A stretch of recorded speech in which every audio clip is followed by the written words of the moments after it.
ચાલો તો વિદ્યાર્થી મિત્રો આજે આપણે સમજશું લોસ ઓફ રિફ્લેક્શન. શું સમજશું? Laws of reflection. Laws of reflection એટલે પરાવર્તનના નિયમોના પ્રકાશના પરાવર્તનના નિયમો. બરાબર. તો પ્રકાશના પરાવર્તનના નિયમો સમજવા માટે પહેલા આપણે સમજીએ કે પ્રકાશનું પરાવર્તન શું. તો પરાવર્તન શું કે જ્યારે કે પ્રકાશનું કિરણ, કોનું કિરણ? પ્રકાશનું કિરણ કોઈ લીચી કે પોલી સપાટી પર અથડાય, શું અથડાય તો આપાત થાય ત્યારે શું પામશે? ત્યારે થઈને બરાબર પાછું વળશે. એટલે પાછા વળવાની ઘટનાને આપણે શું કહીશું? પ્રકાશનું પરાવર્તન. શું કહીશું? પ્રકાશનું પરાવર્તન. તો પરાવર્તનના નિયમો સમજવા માટે આપણે આકૃતિ સાથે સમજીએ. તો અહીંયા ધ્યાન આપો.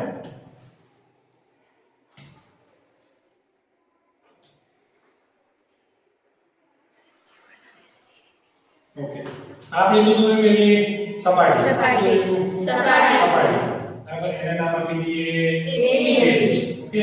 હવે એક આપાત કિરણ.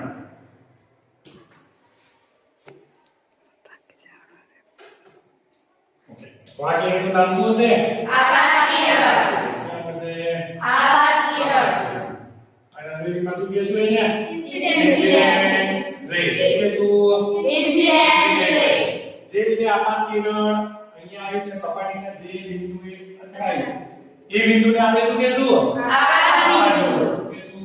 આપાત બિંદુ. આપાત બિંદુ. કહેશું આપાત બિંદુ. તો આપાત કિરણ નીચે સપાટી પર અથડાય તો ત્યાંથી શું પામશે? પરાવર્તન. શું પામશે? પરાવર્તન. તો બીજું કિરણ કયું આવશે અહીંયા?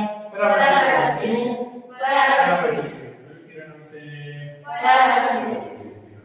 ઓકે.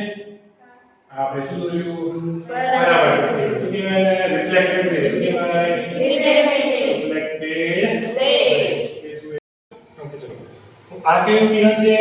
Reflected ray. ગુજરાતીમાં શું કહીશું એને? પરાવર્તન. શું કહીશું? પરાવર્તન. હવે અહીંયા ધ્યાન આપો. બરાબર. હવે નિયમ સમજવા માટે આપાત કિરણ અને પરાવર્તન કિરણ એ બંનેની વચ્ચે આપણે સપાટીને લંબ લઈશું. શું લઈશું? સપાટીને લંબ. આ શું આપણે લીધું? લંબ. શું લીધું? લંબ. બરાબર. શું લીધું? લંબ. હવે અહીંયા ધ્યાન આપો. બરાબર. હવે પહેલો નિયમ સમજીએ. કયો નિયમ? પહેલો નિયમ. આ આપાત કિરણ છે અને આ કયું કિરણ છે? પરાવર્તન કિરણ. તો આપાત કિરણ અને સપાટીના દોરેલા લંબ વચ્ચે કોણ બનશે? એને શું કહેશું આપણે? આપાત. કહેશું આપાત કોણ. દર્શાવશું થીટા વડે. એ જ રીતે પરાવર્તિત કિરણ અને સપાટીને દોરેલો લંબ બંનેના વચ્ચે જે કોણ બનશે એને શેના વડે દર્શાવશું? થીટા. હવે તમને એક પ્રશ્ન થાય કે આ ને આર જ કેમ લીધું? તો આપાત કિરણને અંગ્રેજીમાં શું કહીએ આપણે? Incident ray. તો એનો આઈ. એ જ રીતે પરાવર્તિત કિરણને અંગ્રેજીમાં શું કહીએ? Reflected ray. એનો રિફ્લેક્ટેડ રે નો ઓકે. તો હવે પહેલો નિયમ સમજો. આપાત કોણ થીટા આઈ અને પરાવર્તક કોણ થીટા આર બંને કેવા હશે? સમાન. આપણે લખી શકીએ થીટા આઈ બરાબર થીટા આર. પહેલો નિયમ લખ્યો. આપાત કોણ થીટા આઈ અને પરાવર્તક કોણ થીટા આર બંને કેવા? સમાન. બરાબર. પહેલો નિયમ. હવે બીજો નિયમ સમજો. આ કયું કિરણ છે? આ કયું કિરણ છે? પરાવર્તન કિરણ. આ શું છે? સપાટીનો દોરેલો લંબ. તો આપાત કિરણ, પરાવર્તન કિરણ અને સપાટીનો દોરેલો લંબ ત્રણે ક્યાં હશે? એક જ સમતલમાં. ક્યાં મળશે આપણને? એક જ સમતલમાં. તો જો હવે આજે આપણે શું જોયું? આપાત કિરણ શું છે? આપાત પરાવર્તિત કિરણ શું છે? સપાટીને દોરેલો લંબ સમજ્યા. એના સિવાય આપણે શું સમજ્યા? આપાત કોણ, પરાવર્તક કોણ, આપાત બિંદુ. ઓકે. ફટાફટ 1 મિનિટ આપણે ક્વિક રિવિઝન કરી દઈએ.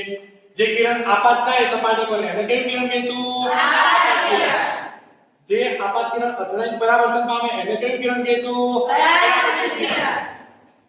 અને સપાટીને જે આપણે લંબ લઈએ એને શું કહીશું? સપાટીને દોરેલો લંબ. બરાબર. આપાત કિરણ અને સપાટીને દોરેલા લંબ વચ્ચેના કોણ શું કહેશું? આપાત કોણ. બરાબર. પરાવર્તિત કિરણ અને સપાટીને દોરેલા લંબ વચ્ચેના ગુણાંક શું કહીશું આપણે? પરાવર્તન કોણ. બરાબર. જે બંનેની કિંમત કેવી હશે? સમાન. એ મળશે આપણને સમાન. પણ એક બીજી વસ્તુ અને બીજો નિયમ શું હતો કે આપાત કિરણ, પરાવર્તિત કિરણ અને સપાટીને દોરેલો લંબ ત્રણેય એક જ સંબંધ. ક્યાં છે? એક જ સંબંધ.